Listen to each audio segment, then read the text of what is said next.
Is it possible to buy the truth with a lie? Julian Thorne lived in a world where the air was filtered and the smiles were choreographed.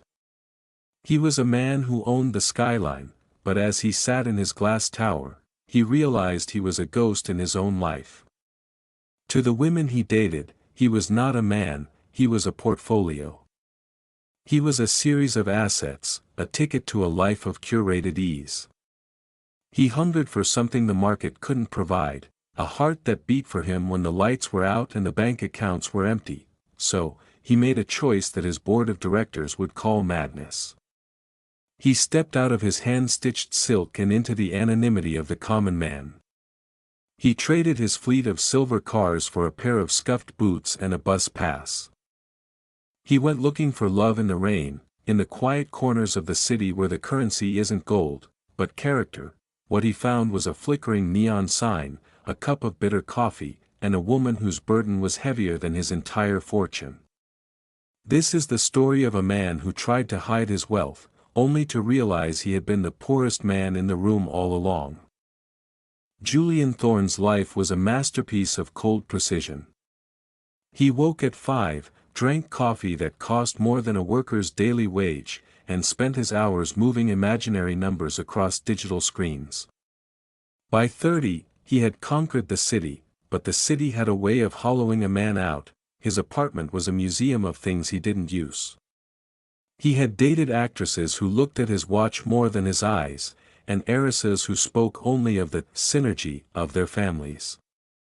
One evening, after a particularly hollow gala, Julian took off his diamond cufflinks and watched them roll across the marble floor. "I am a transaction," he whispered to the silence. He decided then.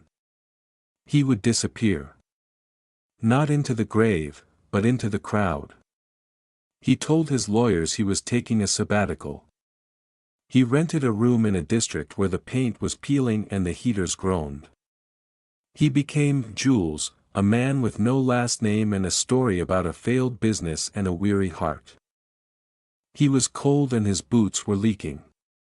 Julian saw the flickering blue neon of a diner tucked between two looming warehouses. He pushed open the door, and the smell of grease and cinnamon hit him like a memory. "Rough night," the voice was steady. He looked up to see a woman wiping the counter. She had dark hair tied back loosely and eyes that seemed to have seen every kind of weather. Her name tag read Clara. "The worst," Julian said, sliding onto a stool. "Coffee." "Black." He reached into his pocket and pulled out a handful of change, the only money he allowed himself to carry. He counted it out slowly. He was short by 50 cents. He began to slide the coins back, but Clara placed a hand over his. Her skin was warm, slightly roughened by work. "Keep it," she said. "The rain is payment enough tonight." "Drink up, Jules." She didn't look at his clothes. She looked at the exhaustion in his shoulders. For the first time in his life, Julian Thorne felt seen. Julian began to visit every night. He learned that the diner was a sanctuary for the broken. He also noticed a small boy sitting in the back booth every evening, surrounded by books and a small, humming machine. "That's Leo," Clara said one night, her voice dropping to a tender frequency. "My son. He's 7, though he has the soul of an old philosopher." Leo was thin, his skin pale as parchment, but his eyes were bright with curiosity. Julian found himself drawn to the boy. He started bringing Leo small things, not expensive toys, but interesting rocks he found, or old books from second-hand shops. He learned that Leo's heart was failing. A rare condition, the doctors said. A condition that required a specialist in a city 500 miles away. A condition that required a deposit Clara couldn't earn in 3 lifetimes. "He needs the machine to breathe at night," Clara told him, her eyes fixed on the boy. "But he never complains. He says the machine is just a song the air sings to him." Julian felt a surge of something he hadn't felt in years, a sense of purpose.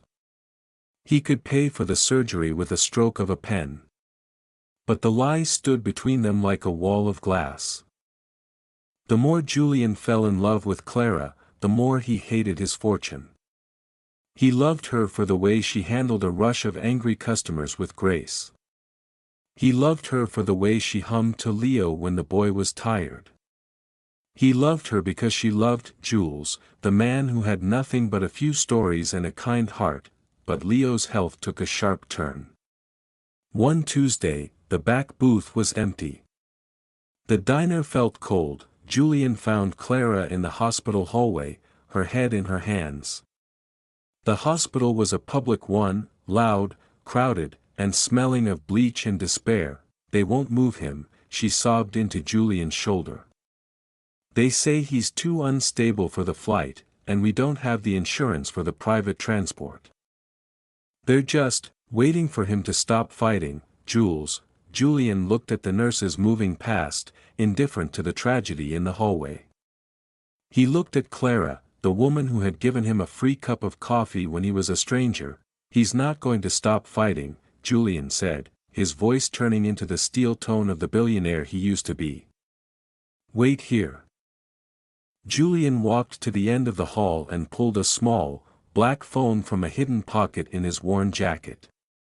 He dialed a number he hadn't called in months. Arthur, he said when the butler answered. I need the medical jet. I need Dr. Vance on a plane from Zurich. And I need the board of St. Jude's Hospital to know that Julian Thorne is currently standing in their hallway, and he is very, very unhappy. Within 20 minutes, the atmosphere of the hospital changed. Administrators in suits appeared. A private room was opened. A team of specialists arrived like a sudden storm. Clara watched in a daze as her son was wheeled into a state-of-the-art suite. She looked at Julian, who was now surrounded by men with clipboards. He wasn't Jules anymore. He stood tall, his posture commanding, the shadow of the penthouse visible in his eyes. Who are you? She asked, her voice trembling. I'm the man who loves you, Julian said. And I'm the man who lied to you. The surgery was a success. Leo's heart was repaired by the finest hands in the world. Julian stayed in the private waiting room, but Clara wouldn't speak to him. When Leo was finally stable, Julian entered the room. Clara was sitting by the bed, the morning light hitting the tears on her face. You watched me struggle, she said, her voice a whisper of pain. You watched me count pennies for his medicine. You let me believe you were just like me. I wanted to know if I was enough, Julian said. Without the money. Without the name, you were enough, Jules, she said, finally looking at him. But Julian. Julian is a stranger. You bought my son's life, and for that, I will be grateful until I die. But you didn't trust me with the truth. You played a game with my heart while I was fighting for his. She asked him to leave. Julian went back to his penthouse. It felt more like a tomb than ever before. He tried to go back to his meetings, but the numbers on the screen felt like dust. He realized that he had spent his whole life trying to protect his fortune, only to find that the only thing worth having was the one thing his money couldn't fix, the break in Clara's trust. He didn't send flowers. He didn't send more money. Instead, he went back to the diner. He bought the building, but he didn't change a thing. He hired a new manager so Clara wouldn't have to work double shifts, but he stayed away. 1 year later, on a Tuesday, Julian sat in the back booth. He was wearing his old flannel shirt. He ordered a coffee. Black. The cup slid across the counter. It's on the house, a voice said. He looked up. Clara was standing there. She looked rested. Behind her, a healthy, laughing Leo was helping a busboy clear a table. I heard you bought the place, she said softly.